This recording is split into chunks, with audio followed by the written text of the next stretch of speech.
Hello again guys, welcome back. Just got a quick little tutorial for you today. Keep getting questions from a few of my friends on how to do chipping effects, how I make my sort of models look a bit battle damaged, things like that. So for example, I've got this guy here, you see around the all over the shield, things like that, on obviously his chest plate, little sort of chipping effects, just like he's been in the wars a little bit. Keep getting questions on how I do it. Now, I just learnt this from other YouTube videos. It's the most simple, quick sort of and effective sort of method to do it. So for example, I'm going to show you on this guy's shield, as this is a squad I'm working on at the moment. You'll see this is ready to go at the moment. What it is at the moment, it's had a coat of Eshin Grey and then a Nuln Oil wash. Now, to do the chipping, first of all, to kind of make it almost blend in a little bit better, I'm going to give it a real quick dry brush with a little coat of Dawnstone, just to make it sort of match in a little bit better, so that the chipping effects don't look too sort of different in colour. So just going to get some Dawnstone on a dry brush quickly. Okay, so just quickly, real quick, easy, round the edges. Just picking out the edges in particular on this one. Things with sharp edges is always good to make them show up quite well. No, I'm not really that bothered that I'm going over the transfer, because it's meant to look, I want this one to look really worn out. Like it's, like I say, obviously been through the wars a little bit, been fighting for a while.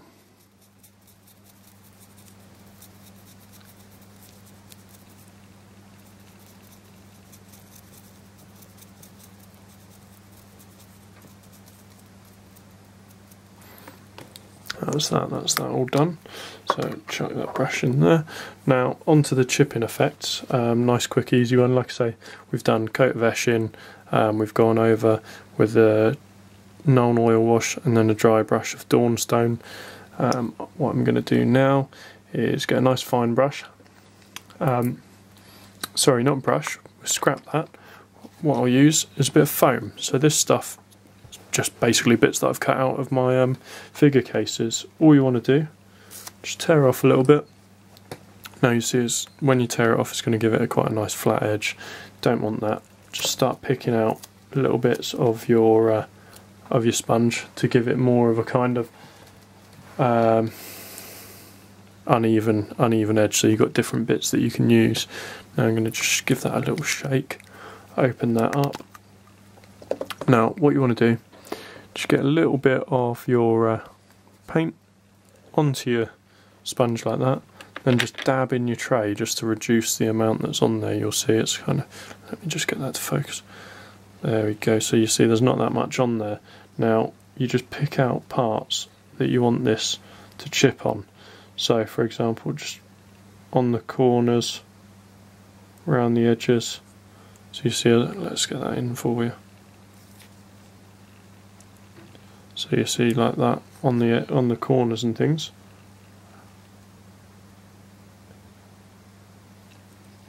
Okay, and don't forget to do sort of on the other side, around the edges, things like that, just to match it up so it's sort of coherent and it all sort of it's in keeping with the rest of it. You know, obviously it's not just going to get worn on the front, because he's sort of in and out using it, chucking it around all sorts. So there's that.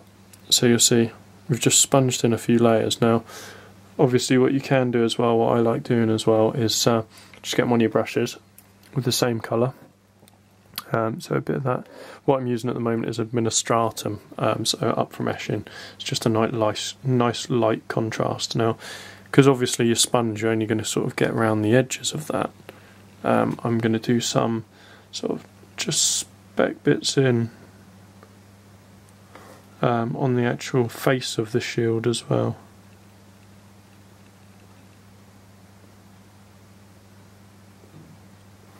Just so it looks like it's kind of been used, been worn. So obviously sort of people coming at him with chainsaws, things like that, it's going to get a bit of damage to it. So we're done with the administratum. Now go in, get yourself a nice light silver. On this case I'm going to use Runefang. Could be Runefang, could be Ironbreaker, whatever you want to use is going to sort of be sufficient, just depends how light or how dark you want it. So what I'm going to do now is just get tiny little bits on my brush, get it to focus in for you.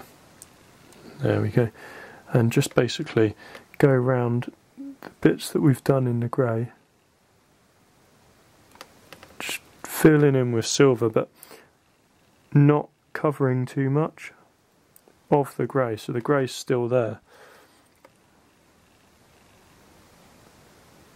So we're still showing the grey, and we're just putting little tiny bits of silver around, covering over about 80% of the grey.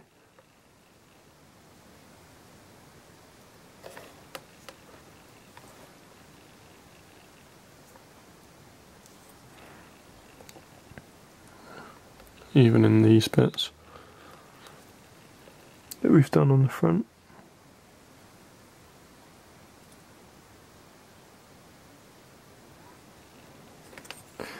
And then over onto the other side.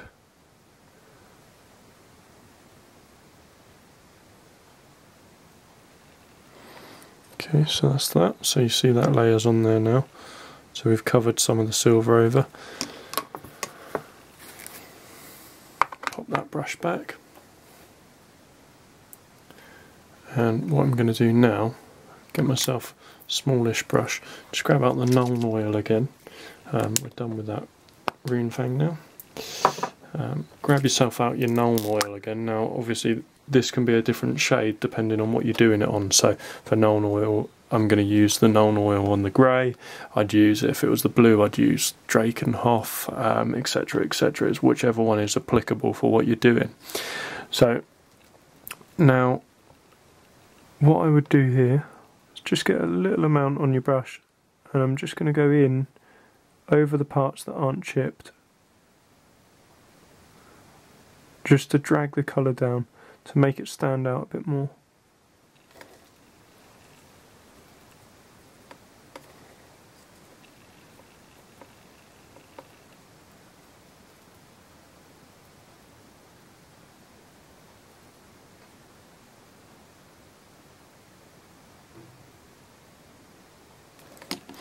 I know a lot of people kind of say to me, why do you use a shade right at the end?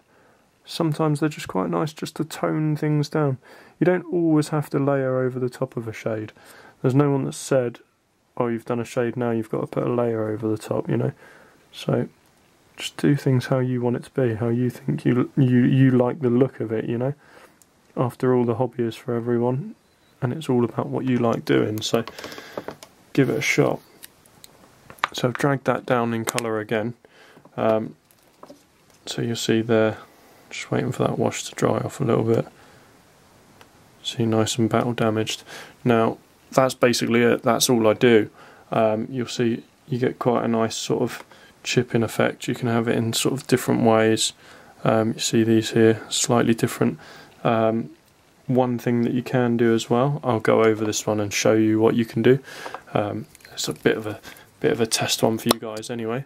Grab out a black, and if you go round the grey, that you did, let's get that to focus in for you.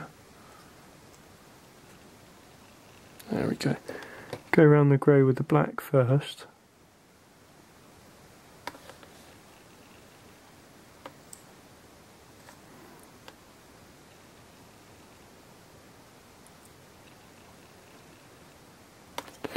And then you can put your silver on top of the black, and that'll make it stand out even more than you had before. So you saw before it was quite subtle between the silver and the grey. This way it will stand out completely different, because the black is almost putting a border on for you. Come on, let's get that. There we go, sorry about that, the lights giving a bit of havoc today with the autofocus on the camera.